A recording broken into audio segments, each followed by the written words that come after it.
À voix haute, à voix mystérieuse, Matt the Brain.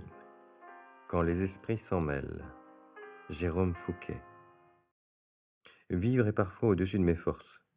Je ne supporte plus l'ironie de mon existence qui me rend vulnérable dans les moments les plus critiques. Comment expliquer sinon que d'une composition solide, jamais malade et rarement blessé, je sois assailli par une violente migraine au moment précis où le tueur violeur se présente devant moi. Ce n'est pas un grand bagarreur, mais il lui suffit d'un franc coup de pied dans les côtes pour m'envoyer au tapis. Je tente de me relever pour le rattraper, mais j'en suis incapable. À genoux, le souffle court et le corps irradié de violentes courbatures, je suis condamné à suivre des yeux sa fuite au volant de son 4x4, sa nouvelle proie, une adolescente rousse de 11 ans attachée sur le siège arrière. Quel policier suis-je pour laisser un assassin pédophile s'en tirer? Mon mal de crâne s'intensifie, je n'ai plus d'autre choix que de me rouler dans cette boue putrescente, le corps vrillé de spasmes incontrôlables. J'entends à peine la voix qui s'adresse à moi. Je m'appelle Mo. J'ai un message pour vous, mais d'abord je vais vous aider à soigner votre poignet. Mes paupières s'ouvrent abruptement, je suis en nage, l'esprit tourmenté par ce cauchemar qui me harcèle pour la 3e nuit d'affilée. Je sens une sensation désagréable de brûlure à l'avant-bras, à l'instant où je me déplie. Je claudique dans le petit vestibule qui mène à la cuisine, puis puise dans ma réserve d'énergie pour actionner la machine à grains. J'essaie de chasser toute cette négativité de mon cerveau en avalant mon café. Rien n'y fait. J'ai un goût amer dans la bouche et cela n'a rien à voir avec mon ristretto colombien. L'horloge de la radio pointe 10h12. Je dois retrouver Cyril dans moins de 20 minutes pour la visite du château de Versailles que nous avions planifié depuis un mois. J'opte pour un piteux texto d'excuses. Il me répond ne pas être surpris. Je n'ai jamais réussi à être ponctuel en 20 ans de carrière. Cyril est mon meilleur ami. C'est aussi mon ex-collègue de la police judiciaire. La galerie des glaces ne cessera jamais de me fasciner. Ses majestueuses fenêtres, les monumentales fresques qui submergent le plafond, sa palanquée de miroirs, le beau, s'est invité dans le moindre centimètre carré de cette majestueuse pièce. Je pourrais m'y perdre la journée entière si un cri perçant n'était venu mettre un terme à mon enivrement. Cyril me jette un coup d'œil inquiet. L'épicentre provient du salon de Diane. Notre curiosité de vieux flic nous y conduit. Un touriste chinois gît à terre, entraîné dans une série d'étranges convulsions. Par chance, un médecin a été dépêché dans l'assistance, mais celui-ci semble impuissant à endiguer l'agonie du malheureux. La panique gagne la centaine de touristes agglutinés dans les salons royaux. Je m'approche du toubib qui me confirme la funeste évidence. Cyril suggère à un des gardiens de prévenir la police et de dresser un périmètre de sécurité dans la pièce, écartant la horde de curieux. C'est chose faite 10 minutes plus tard. Le médecin peine à analyser la cause de la mort. Sa seule certitude est qu'elle n'est pas naturelle. Un élément exogène a attaqué le cerveau du pauvre homme. Un fragment de poudre résiduelle dans le pavillon de son oreille ainsi que sur l'écouteur de son audio-guide présente un début de piste, mais il faudrait l'analyser en profondeur dans un laboratoire. Je propose mes services en tant que détective privé. Moi, c'est Matt the Brain, ancien capitaine de police judiciaire du prestigieux 36 quai des Orfèvres. Denis Maupin, le directeur du musée, un cinquantenaire au crâne rasé, barbichette poivre et sel et poignée de main énergique, hésite à peine quelques instants avant d'accepter vigoureusement ma proposition. Il ne fait aucune confiance à la police versaillaise qui avait l'an dernier maladroitement dépêché un escadron de flics qui avait essaimé la terreur dans les couloirs du château faisant fuir les touristes par dizaines. Le site internet avait été la cible de nombreux messages anxiogènes sur cette présence policière massive, spéculant sur une potentielle attaque terroriste. Je me tourne vers Cyril pour voir s'il est enclin à reformer notre redoutable duo de la crime, mais il hoche tristement la tête. Rangé de la police depuis 2 ans et à peine remis d'une longue dépression, il ne souhaite pas se replonger dans une enquête. Je comprends son choix, même si j'espérais un peu d'aide. Je vais devoir une nouvelle fois œuvrer seul pour démêler les nœuds de cette affaire. Monsieur Maupin choisit de m'investir en tant que gardien, un job simple qui ne requiert aucune forme d'expertise ni de vivacité. Je rejoins la meute existante, comptant sur mes yeux et mes oreilles pour avancer et en savoir plus. Ma première initiative est un message à Virginie, médecin légiste avec qui j'ai gardé contact et qui a accès à un petit labo privé pour expertiser tout type de produits. Je prends soin d'emballer consciencieusement les oreillettes criminelles que je lui ai expédiées par coursier. Puis, j'épluche les informations collectées sur la victime par Joël, le responsable de la sécurité, un sémillant antillais de 35 ans. Le touriste s'appelait Hong Xiandeng, ressortissant chinois venu passer seul quelques jours à Paris. Il est arrivé la veille, logé à l'hôtel 5, et devait repartir visiter l'Allemagne 2 jours plus tard. Il travaillait dans le domaine automobile, avait pris 15 jours de vacances pour visiter l'Europe. Cela laissait peu de temps pour se faire des ennemis. D'autre part, il était employé au bas de l'échelle chez un petit sous-traitant de pédales de frein. Rien dans sa situation ne laissait présager qu'on l'assassine. Je décide de planifier un petit tour dans son hôtel pour en savoir un peu plus dans l'après-midi. Ensuite, je quémande à Joël les bornes de surveillance du château. Il ricane et m'avoue que son système vidéo ne fonctionne plus depuis une semaine. La société de sécurité ayant entraîné à envoyer un premier expert qui, une fois sur place, a brillé par son incompétence. Étrange coïncidence, tant pis. Je choisis de me poster à l'entrée du château au niveau du portique à rayon X, dans une des coursives du rez-de-chaussée, qui me permet de garder un œil sur la caisse et l'accueil où sont distribués les audioguides. 2 longues heures s'écoulent sans incident, me laissant penser qu'il s'agit sans doute d'un acte isolé. Je souhaite en avoir le cœur net et débute mon enquête par de petits interrogatoires ciblés. Francine, une franco-malienne longiligne, splendide métisse à la peau de châtaigne, qui fait ce job depuis 5 ans à l'accueil, est ma première cible désignée. Elle me dit être désolée de cette mort tragique, mais son langage corporel, jovial et pétillant, m'exprime le contraire, ce qui m'interpelle. Elle n'a rien vu ni rien entendu. Pour elle, si quelqu'un a mis quelque chose dans l'audioguide, cela a dû se passer une fois qu'elle en a équipé le touriste. Dans le cas contraire, elle aurait forcément eu vent du problème. J'essaie de la pousser dans ses retranchements. Son joli sourire s'estompe. Elle me demande vertement si je suis de la police, avant de m'abandonner pour une pause clope. Je tente ma chance au vestiaire où un certain Aldo, étudiant d'origine sarde, me mitraille d'une gouaille ensoleillée. Il m'évoque son Italie natale, la douceur des journées de printemps, ses amis qui viennent lui rendre visite tous les mois et avec lesquels ils font la fête dans le quartier latin. Il me montre aucun signe de tristesse ni de compassion quand j'évoque la disparition tragique du visiteur chinois. Il écarte d'une main le problème. L'homme a dû attraper le coronavirus. Il devait être cardiaque, cela devait arriver un jour ou l'autre. La Terre ne doit pas s'arrêter de tourner. Je lui fais remarquer que s'il dit vrai, tous les visiteurs et employés du musée doivent faire des analyses pour vérifier qu'ils n'ont pas contracté le virus. Il me dit en souriant que cela ne lui fait pas peur, seuls les vieillards ou les nouveau-nés succombent au Covid-19, qui n'est rien d'autre qu'une grosse grippe. Convaincu de ne rien pouvoir tirer d'un esprit bercé d'une si grande utopie, je décide de m'entretenir avec la patronne du salon de thé au premier étage du pavillon d'Orléans. Elle se prénomme Micheline, m'avoue de but en blanc avoir 56 ans et un mal d'amour chronique. Elle me dévisage de ses grands yeux verts en secouant une cascade de cheveux dorés, attitude décomplexée qui doit faire craquer la plupart des cinquantenaires qu'elle flatte par cet art masculin d'aller droit au but. Elle est plutôt jolie, grande, une pimpante silhouette de sablier, les mains fines, quelques rides de caractère sur le visage qu'elle s'est étirée en écartant des zygomatiques. Quand elle comprend que je suis plus intéressé par l'événement tragique du jour que par son minois, elle se montre moins réceptive, écourtant la conversation pour me conseiller de contaminer les autres employés de mes questions déprimantes. Que se passe-t-il dans ce palais pour qu'un crime n'émeuve aucun de ses employés? Sont-ils régulièrement exposés à ce type de tragédie? Je décide de réclamer au directeur les chiffres de décès accidentels ou intentionnels survenus depuis 5 ans au château. Denis Maupin se gratte la barbe puis me dit n'en avoir recensé que 2. Une vieille dame qui a succombé à une attaque cardiaque il y a 6 ans et le malheureux Yong Xiong-deng, éteint dans la matinée. Je descends le grand escalier en marbre français des ambassadeurs, bijou de Lebrun, en contemplant la grande verrière qui le surplombe, en diffusant les rayons du soleil, nouveau symbole de la toute-puissance de Louis le Grand. Je vide mon deuxième ristretto de la journée quand je foule le gravier qui borde l'extérieur du palais, me dirigeant vers le grand canal. Je sens une présence dans mon dos.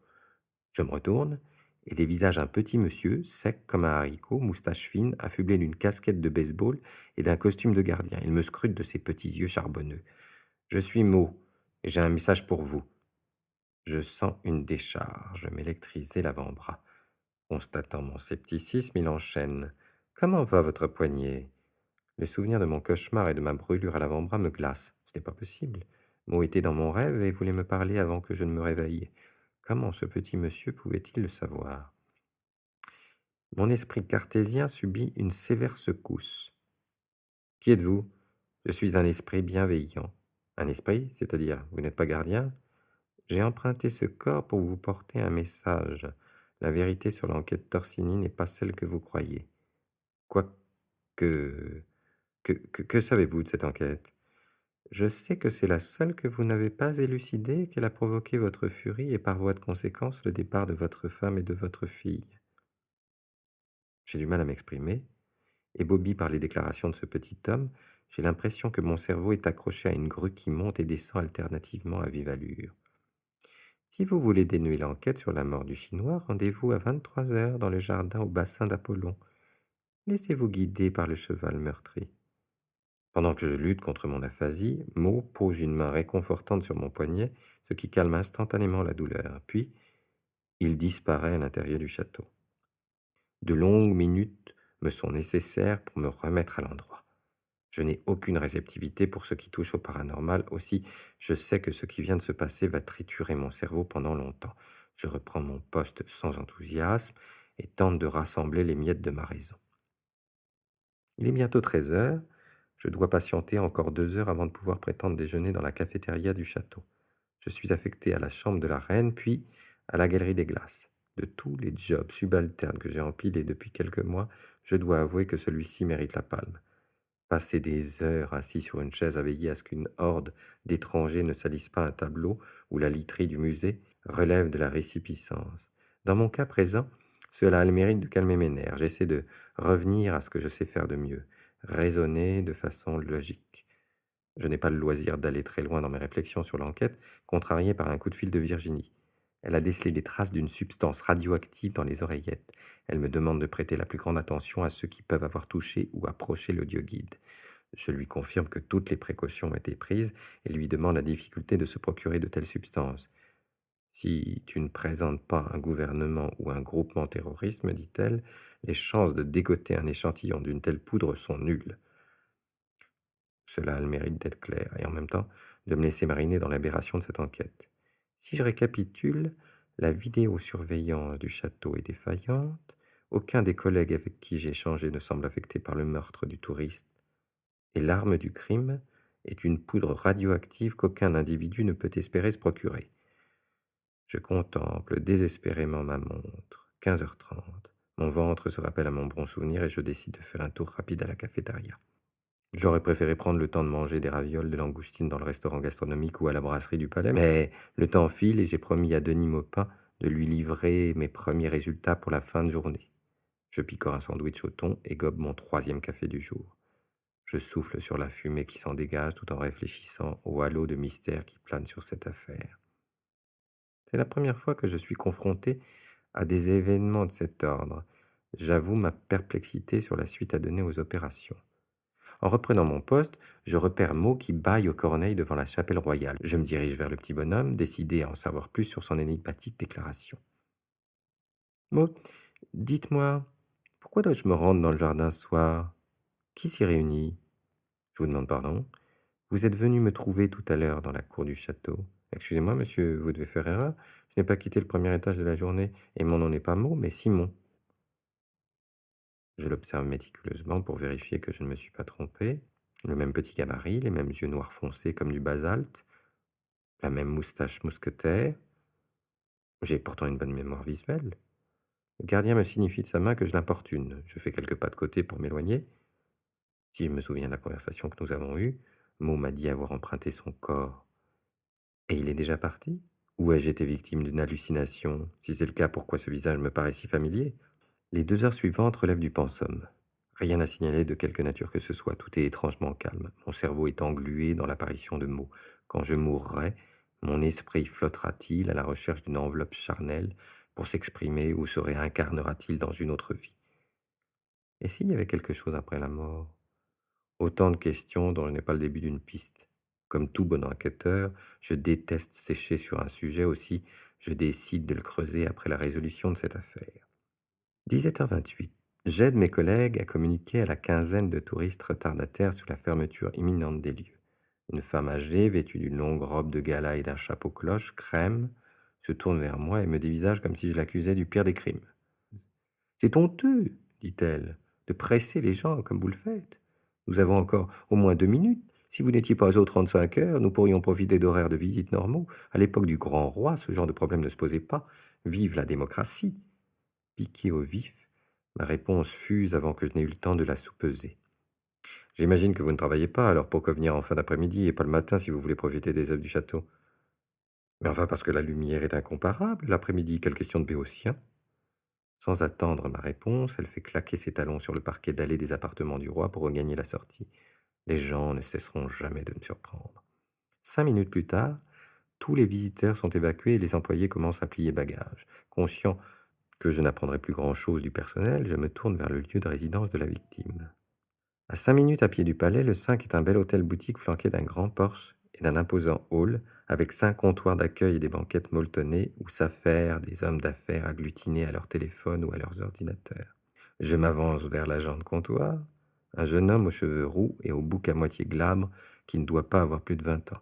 Il affiche un beau sourire obséquieux de bienvenue. Que puis-je pour vous, monsieur? Bonjour, je viens rendre visite à un ami, monsieur Hong Xiandeng.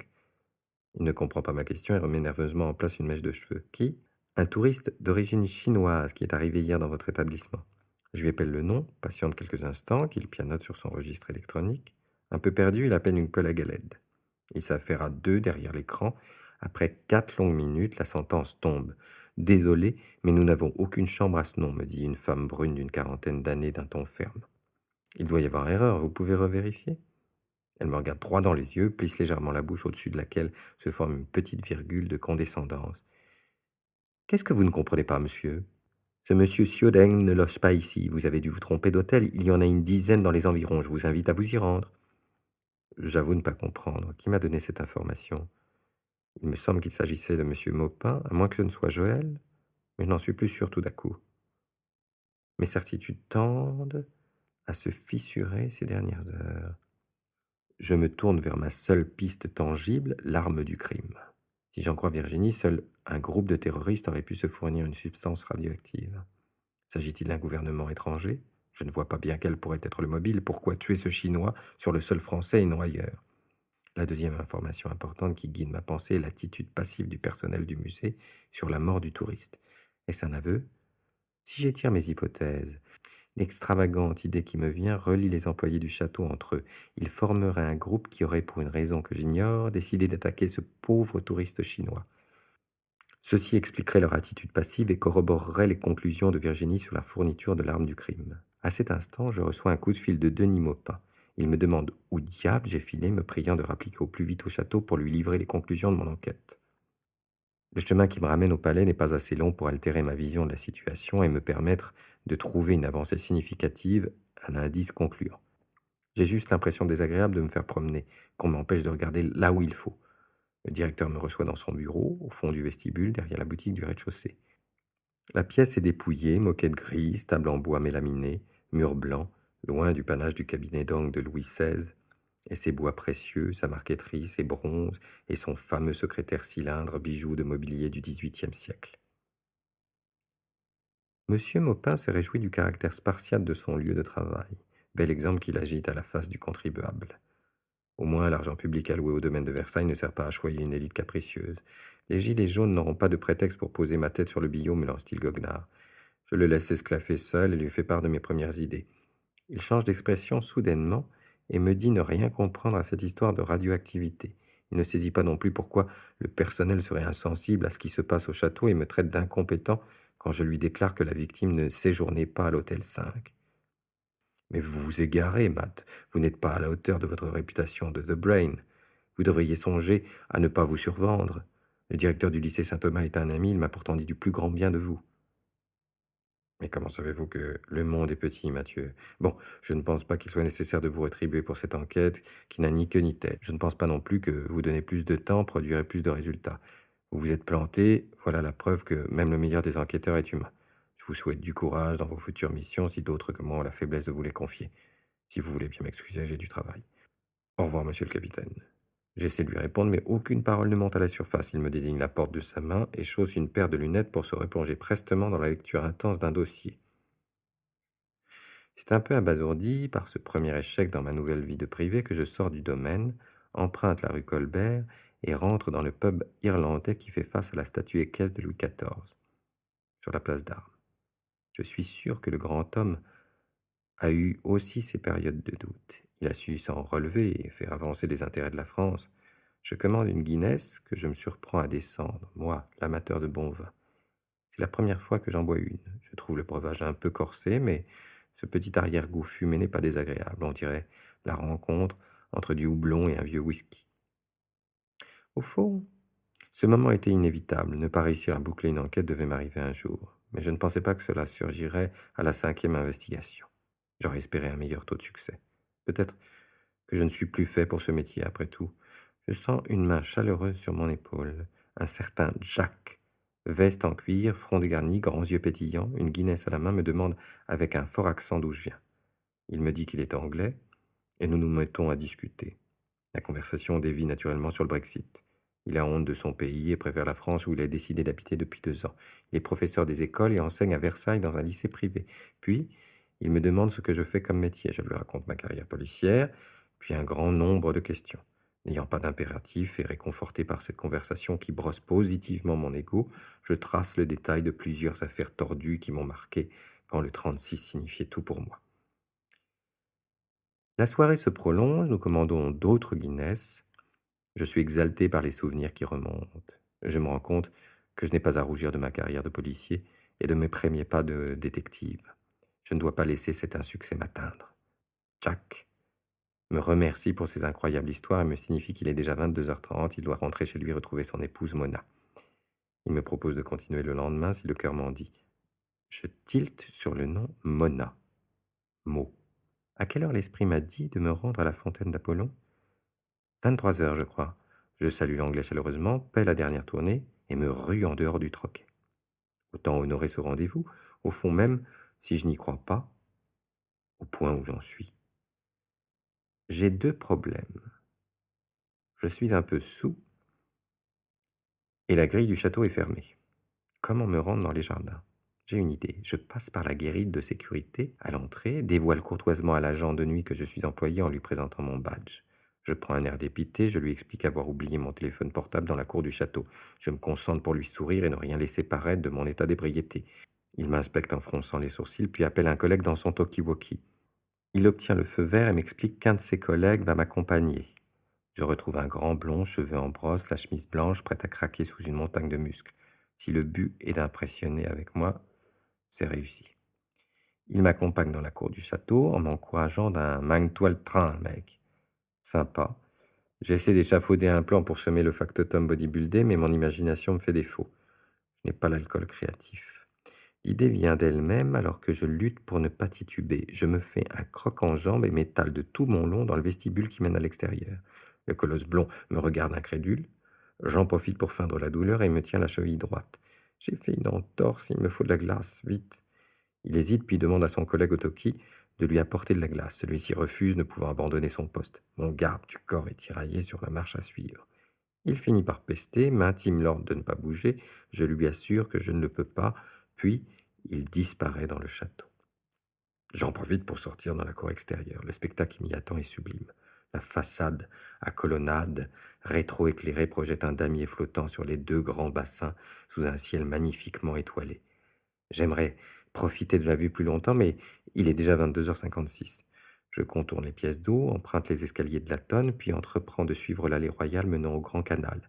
Dans mon souvenir, le bassin d'Apollon est un peu plus loin sur la droite, mais j'ai un verre de trop qui m'empêche de me concentrer. Je me laisse guider par la ribambelle de spots lumineux accolés le long des bosquets qui éclairent les statues mythologiques du jardin. D'un coup, j'entends un bruit derrière moi. Le colosse est déjà sur mes traces. Les pas me semblent plus légers. Je m'accroupis derrière une haie. Je reconnais la démarche aérienne de Francine, la franco-malienne de l'accueil, et le pas sûr de Micheline, la responsable du salon de thé. Que font-elles ici à cette heure ? Elles semblent déterminées et s'enfoncent dans un bosquet. Je les suis à distance respectable. Elles dévient à droite. Je patiente quelques instants, puis tourne à mon tour. J'arrive devant la petite grotte surmontée d'une cascade. La statue d'Apollon et de ses nymphes attire l'œil au centre, mise en valeur par un spot lumineux en contrebas. C'est admirable. Mais aucune trace de Micheline ni de Francine. Où ont-elles bien pu filer ? Je jette un coup d'œil circulaire, pas d'échappatoire possible. Serait-il possible qu'elles soient rentrées dans la grotte ? J'ai toujours pensé qu'elles étaient artificielles.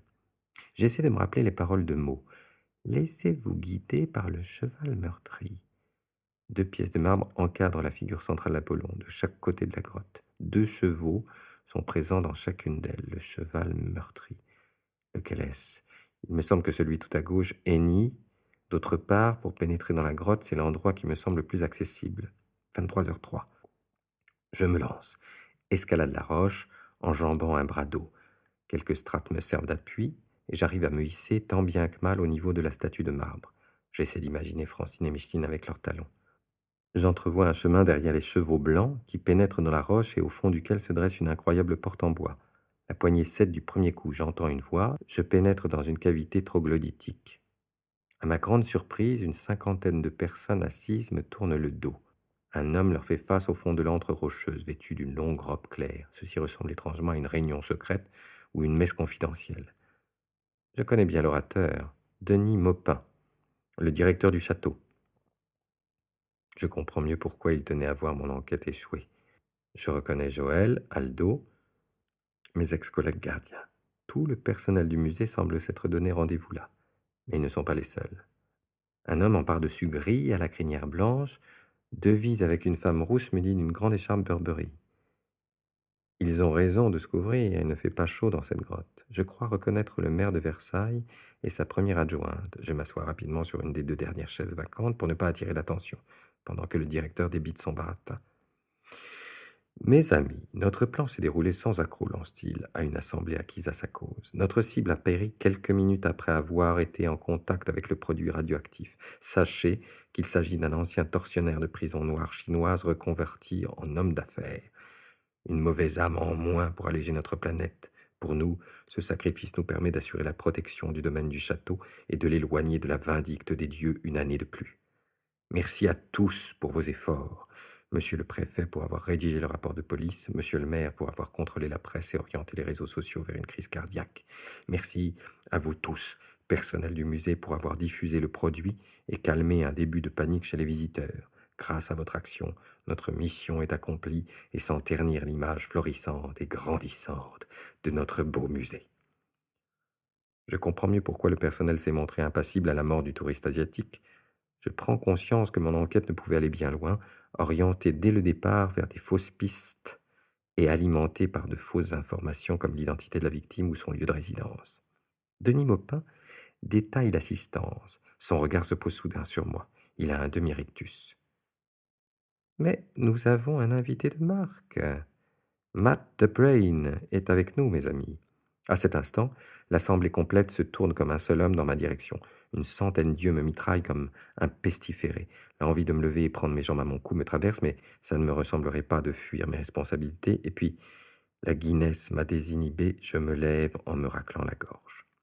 Oui, c'est moi. Je dois avouer être impressionné par votre mise en scène, mais je vous ai percé à jour, à croire que je suis peut-être à la hauteur de ma réputation, finalement, n'est-ce pas, monsieur Maupin? Je n'ai pas le temps de me rasseoir que 2 hommes costauds se jettent sur moi et m'immobilisent en me saisissant par les épaules. « Qu'est-ce qu'on fait de lui, chef ?» lance l'un d'eux. « On s'en débarrasse, messieurs, ce petit fouineur ne mérite pas mieux.